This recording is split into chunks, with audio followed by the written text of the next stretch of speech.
Mesdames, Mesdemoiselles, Messieurs, il se fait tard et pourtant j'aurais voulu vous parler, vous entretenir ce soir assez longtemps pour pouvoir vous communiquer un certain nombre d'informations qui me paraissent essentielles. Hélas, je serais bien obligé de me résumer. Mais j'essaierai, autant que faire se peut, de vous communiquer quand même l'essentiel du thème de ma conférence. Aujourd'hui, en effet, nous devons parler de l'apport de l'Afrique à la civilisation universelle. De quoi s'agit-il? L'Afrique passe pour être un continent fruste qui n'a presque rien apporté à la civilisation. On parle souvent du rendez-vous du donner et du recevoir, en supposant que d'ici là, l'Afrique aura fait ses preuves et que, peut-être, dans la phase ultime du développement de la civilisation universelle, l'Afrique apportera quelque chose à l'humanité. C'est vraiment renverser le courant de l'évolution et raconter l'histoire à rebours que de concevoir le développement historique de cette façon. Parce que c'est bien le continent africain qui fut à l'origine de tout le développement de la civilisation. Je voudrais seulement saisir 3 grandes étapes de cette évolution et m'entretenir avec vous là-dessus.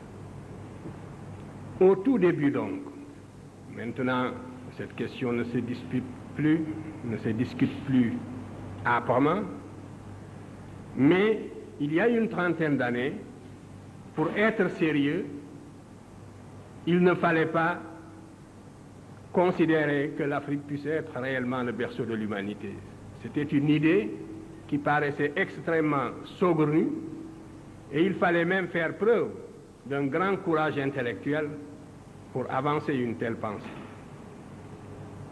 Depuis, la recherche s'est développée et vous en connaissez les résultats.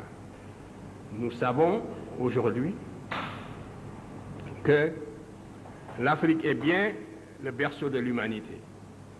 Mais vous me direz tout de suite que le berceau de l'humanité, on a dit que c'est un berceau à roulettes et qu'il passe d'un continent à l'autre. En fait, ceci est inexact. Ce berceau, on l'a placé au début en Asie, pour des raisons bien connues, relevant de la tradition biblique et aussi des apparences. C'est en Asie que se trouvent les 3 races.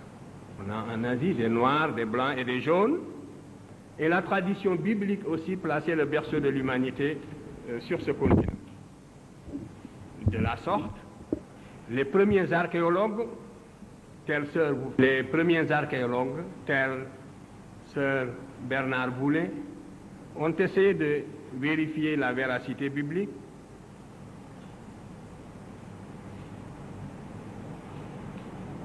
Donc, des fouilles ont été entreprises en Mésopotamie pour montrer que le déluge a bien eu lieu et que la Bible a dit vrai.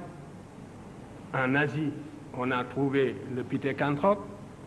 Ces minces éléments ont suffi pour placer le berceau de l'humanité en Asie.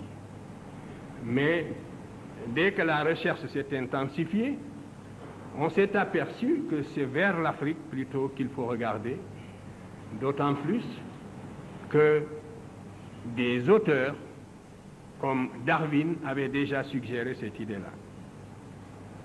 Maintenant, les fossiles et les vestiges trouvés en Afrique ne laissent plus aucun doute sur le fait que l'Afrique est le berceau de l'humanité.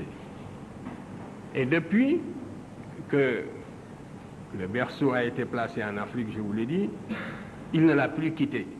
Et chaque jour, la recherche dans le domaine de la préhistoire,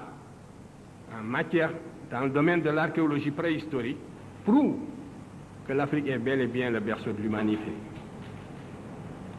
6 spécimens d'hommes, si on peut les appeler ainsi, le terme est relativement impropre pour certains d'entre eux, mais pour nous exprimer d'une façon imagée, disons que 6 spécimens d'hommes sont nés en Afrique, ont vu le jour en Afrique. Les 3 premiers n'ont pas atteint, semble-t-il, dans l'état actuel de la recherche, un potentiel d'expansion suffisant pour sortir de l'Afrique. Mais les 3 autres en sont sortis pour peupler les autres continents. Les 3 premiers sont l'Australopithèque robustus, ce sont des noms barbares, je ne m'attarderai pas sur ces questions-là. C'est donc l'Australopithèque robustus, l'Australopithèque gracile et l'Homo habilis. Ces 3 spécimens, on ne les trouve pas sur les autres continents dans l'état actuel de l'archéologie préhistorique, de la recherche dans le domaine de l'archéologie préhistorique. Mais l'Homo erectus, qui est apparu en Afrique il y a environ 2 millions d'années, l'homme de Néandertal, que l'on appelle maintenant, et que l'on appelait aussi l'Homo faber, et que l'on appelle maintenant l'Homo sapiens, ainsi que l'Homo sapiens sapiens, ces 3 variétés sont sorties de l'Afrique pour aller peupler le reste du monde. L'Homo erectus est sorti de l'Afrique très probablement vers 1 700 000 ans. Il y avait 2 voies de sortie pour cette humanité, soit par l'isthme de Suez, soit aussi par le détroit de Gibraltar.